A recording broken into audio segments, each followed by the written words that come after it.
Well, I don't like him, and I don't have to work with people I don't like. Patrick Vieira is 6'4". Starts having a go at Gary Neville. He says, come and have a go at me. You should have gone to Specsavers, Charlie. Well, maybe you should go also then, Jeff, because you couldn't see driving home the other night. Don't you ever talk about me! So I think your arguments back and forward there, Tony. That's the point. I'm wondering... Just let me finish. Let me finish. I'm let you finish. It's pure constipated. You can forget about Sean Kavanagh as far as he's a man. If you're going to be critical, then you've got to make ssure you've got something to back it up with, don't you? Maybe the coaches were maybe panicking a little bit. To me, you've got to have a little bit of a better record than that. The beef is real.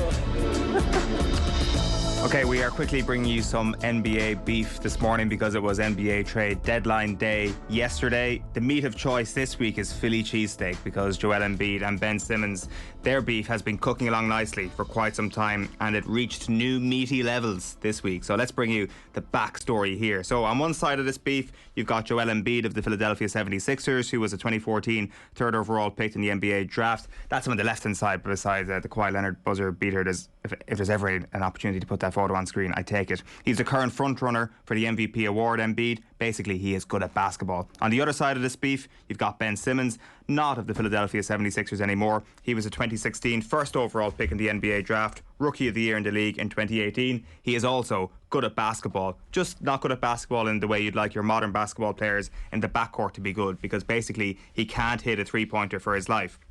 This has been an issue for quite some time, but it really became a big issue in last season's playoffs, where things started to go very, very wrong publicly for Simmons. So in the playoffs, he becomes the worst free throw shooter in postseason history with at least 67 attempts. His record from the line is just over 34%, worse than Shaquille O'Neal himself. So it becomes an issue where not only can he not shoot the three-pointer, he can barely shoot the free throw line at this point. This all reaches a very embarrassing head in Game 7 of the Eastern Conference semi-finals when they're up against the Atlanta Hawks. And as we can see here, Ben Simmons is in this position, number 25, and he decides to pass the ball. Doesn't even take the layup. He's afraid he's going to get fouled if he goes up and he'll be put to the free throw line, so he passes the ball. It is an embarrassing moment. It is an obscene moment. He is 6'11". This becomes a major story in the league. You might think at this point that Simmons needs an arm around his shoulder, but that's not what he gets from his teammate Joel Embiid. And you can tell he's awkward in this post-match interview, Embiid, but it's pretty clear what he thinks the key moment is in that match.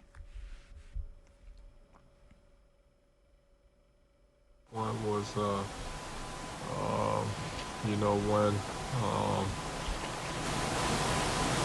we, I don't know how to say it, but I thought the turning point was just, we had an open shot and, we made one free throw and we missed the other, and then they came down and scored, and we didn't get a good possession on the other end, and Trey came back and he made a three, and then from there, down 4, and then it's on me, I turn the ball over, try to, make something happen.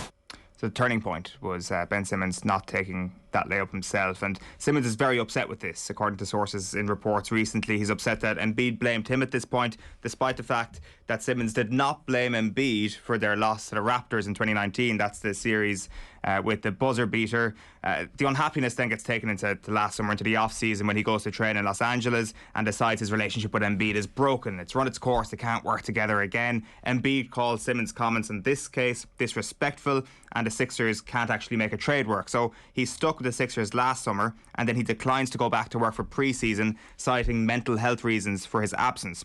But he does eventually go back in October on the eve of the season. Now this comeback doesn't last long, because on the 19th of October, the day the NBA season starts, Doc Rivers asks him to take part in a training drill. He refuses to do so and he is sent home. He was then suspended for conduct detrimental to the team, and later that day, Embiid did not hold back when asked about Simmons. But at the end of the day, our job is not to babysit somebody. We get paid to put just on the court, go on, play hard, win some games. That's all we get paid for. We don't get paid to come out here and try to babysit somebody. And so that's not our job. And I'm sure my teammates feel that way. And there's more from that same press event. At this point, I don't care about that man, honestly. He does whatever he wants. That's not my job. That's those guys' jobs. I'm only focused on trying to make the team better, win some games, play hard every night. and try to lead, the guys that we have here. And I'm sure they feel the same way because, our chemistry has been excellent despite, everything that's been happening in the last few months. So, yeah, like I said, I don't really care. So they were stuck in this standoff for the first half of the season. He goes on to become the most fined player in NBA history. Some reports suggested that Ben Simmons had surpassed $10 million in fines by the end of 2021. But yesterday, on trade deadline day, everyone was put out of their misery. The Brooklyn Nets sent James Harden to Philadelphia in exchange for Ben Simmons, Seth Curry and 2 future first-round picks. Most importantly, though, Embiid weighed in on Twitter with this post. For our radio listeners, Embiid posted that Twitter meme in which an Instagram user posted that he showed up to one of my biggest haters' funerals just to make sure that his hater was dead. So the beef is realer than ever after this. But March the 11th, stick it down in your calendar where the beef may get even realer again because the Brooklyn Nets are in Philadelphia. And I dare say that the home crowd will not give Ben Simmons an inch that night. That is, this week's Beef is Real.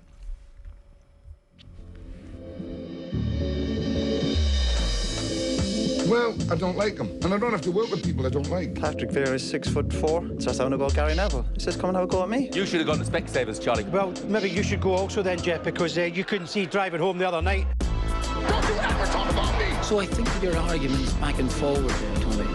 That's the point. I'm wondering... Just let me finish. Let me finish. I'm let you finish. It's pure constipated. You can forget about Sean Kavanagh as far as he's a man. If you're going to be critical, then you've got to make sure you've got something to back it up with, don't you? Maybe the coaches were maybe panicking a little bit. To me, you've got to have a little bit of a better record than that. The beef is real.